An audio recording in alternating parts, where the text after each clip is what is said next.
You know, for any new nation, creating a constitution is kind of like writing its own origin story, its own rule book.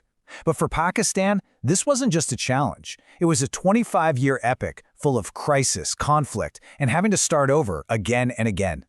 I mean, seriously, think about it. How do you build a nation's constitution from the ground up? You're not just writing laws, you're trying to define a country's entire identity, its future, all at once. For Pakistan's founders, this was the monumental task in front of them, and believe me, it was anything but a straight line.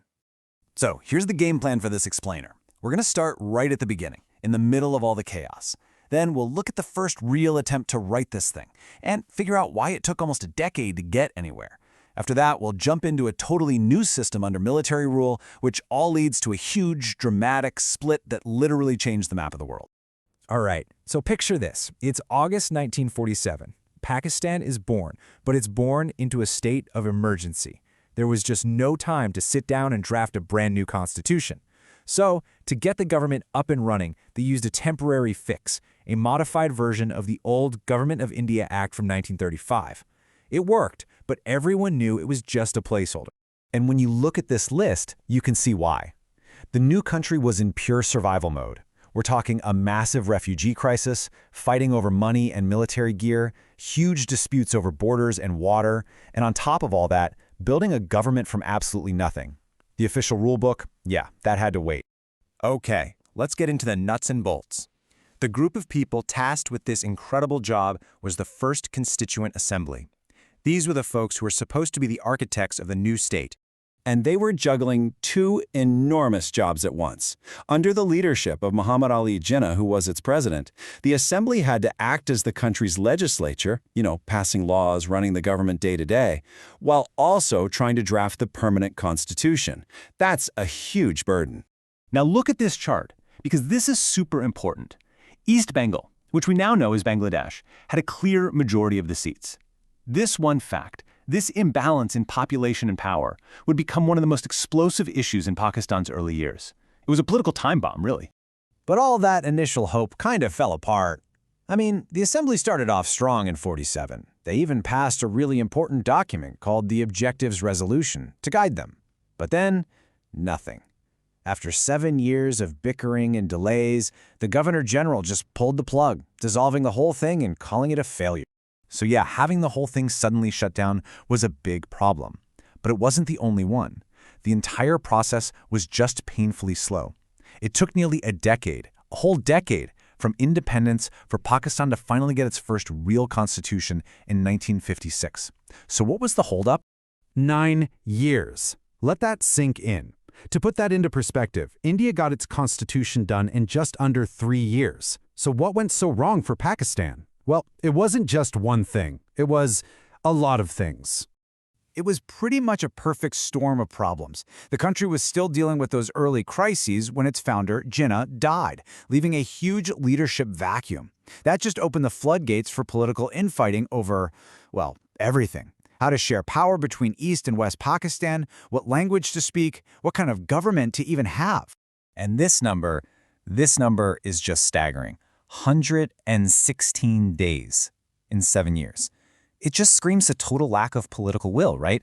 While the country was just drifting without a rule book, its leaders were hardly ever in the room, letting all these internal fights push the most important job of all to the side.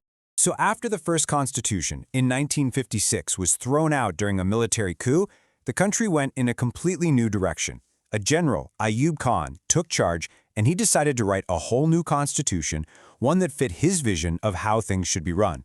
And the biggest change by far was this shift to a presidential system.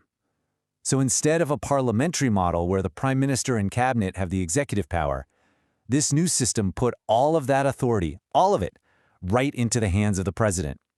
It was a massive change to the country's DNA. This constitution was a whole different animal.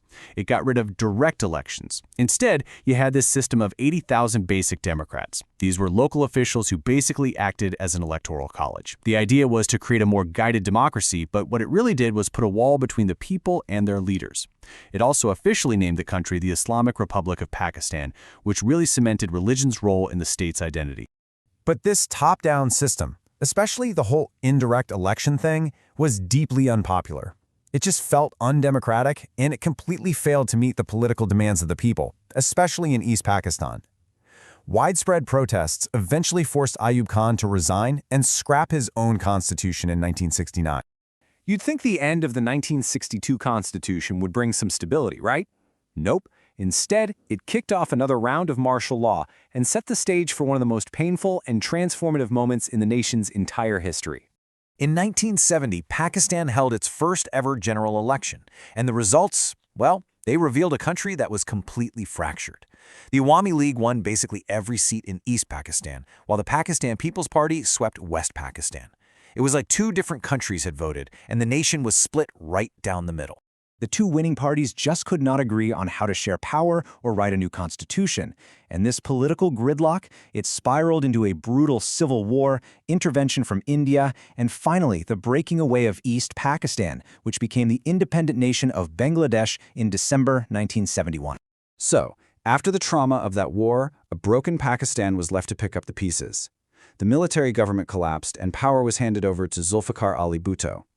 It was really from the ashes of this awful conflict that the nation had to try yet again to define itself, a process that would finally lead to the 1973 constitution we see today. What Pakistan's first 25 years really show us is that writing a constitution is one thing, but making it stick is a whole other ballgame. It takes consensus, it takes trust, and it takes a shared vision for the future.